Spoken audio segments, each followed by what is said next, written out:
வணக்கம். உங்கள் வாசகன் ரிப்போர்ட்டர். வணக்கம். இன்று ஏப்ரல் 12 ஆகிறது. போர் நிறுத்தம் செய்யப்பட்டுள்ளது. நிரந்தரமாக இல்லை, தற்காலிகமாக. இது நிரந்தரமாக நிறுத்த வேண்டும் என்று வாசகன் ரிப்போர்ட்டர் சார்பாக வேண்டுகோளாக இல்லை, கட்டளையாக இடுகிறேன். ஒரு இந்தியனாக ஒட்டுமொத்த உலகமே கவனிக்கக்கூடதாகவும் ஈர்ப்புத்தன்மை கொண்டதாகவும் மடியில் நெருப்பை கட்டி கொண்டு இருப்பதைப் போல தினமும் தூக்கம் இல்லாமலும் எல்லா நாட்டு மக்களும் இந்த போர் பதட்டத்தின் சூழலாகவே கருதப்படுகிறது. இத்தகைய போர் வேண்டுமா? மனிதனை கொன்று மற்ற மனிதன் பிழைப்பதற்கு இது தொழிலா என்ற கேள்வியில் பார்க்கும் பொழுது இந்த போர் தகுந்ததா? இல்லை. ஒரு மனிதன் வாழ வேண்டும். ஒரு மனிதன் எதற்காக வாழ்கிறான்? சொத்து சேர்க்க வேண்டும், உண்ண உணவு, உடுத்த உடை, சுகாதாரமான காற்று, உற்றார் உறவினர்கள், இதையெல்லாம் சேமித்து வைத்து இதைத்தானே செய்ய வேண்டும். சொத்து எல்லாம் சேர்த்து அடுத்தவனை அழித்து கொண்டு நாம் மட்டும் வாழ்ந்து என்ன பயன்? இதுபோலதான் அடுத்த நாட்டை தரமட்டமாக ஆக்கிவிட்டு நமது நாடு மட்டும் கொடி பறக்க வேண்டும் என்ற சூழ்நிலை உருவாகிறதே. இது முற்றிலும் மனித இனத்துக்கே துரோகம் விளிப்பதாகும். அது எந்த நாடாக இருந்தாலும் சரி. ஆகவே நாடு உள்ளவரை ஏங்கிக் கொண்டே இருக்கும். ஒரு பொழுது இருப்பினும் எதற்காக வாழ்ந்தோம்? நாட்டுக்காக வாழ்ந்தோம், இந்த உலகத்துக்காக வாழ்ந்தோம் என்று சொல்லி பாருங்கள்.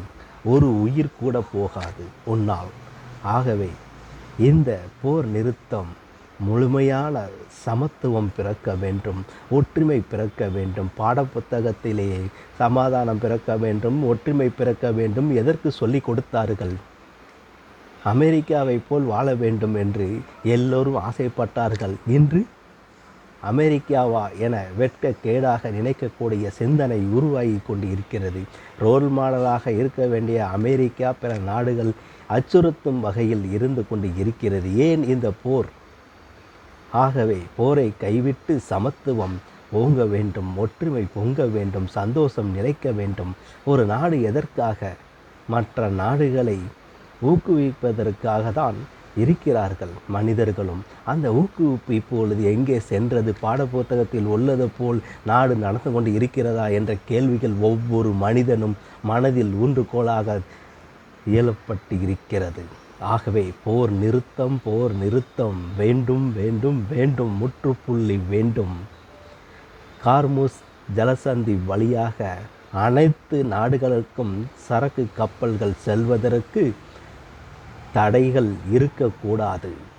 ஒற்றுமை பிறக்க வேண்டும். தண்ணீருக்குள் என்ன எனக்கு உன் இடம் ஏன் இடம்னு சொல்லி வானத்தையும் பிரிக்க முடியாது, தண்ணீரையும் பிரிக்க முடியாது. ஆகவே அந்த வரித்தொகையும் நிறுத்த வேண்டும். அப்படி சரக்கு கப்பல்கள் அந்தந்த நாட்டுக்கு வழியாக விட வேண்டும்.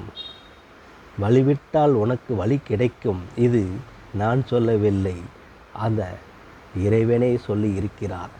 ஆகவே இந்த போர் நிறுத்தம் நிரந்தரமாக நிறுத்த வேண்டும் என்று சொல்லிக்கொண்டு,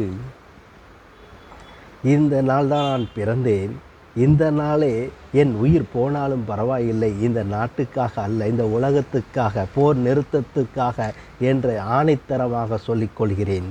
நன்றி. உங்கள் வாசகன் ரிப்போர்ட்டர் எஸ். பழனி.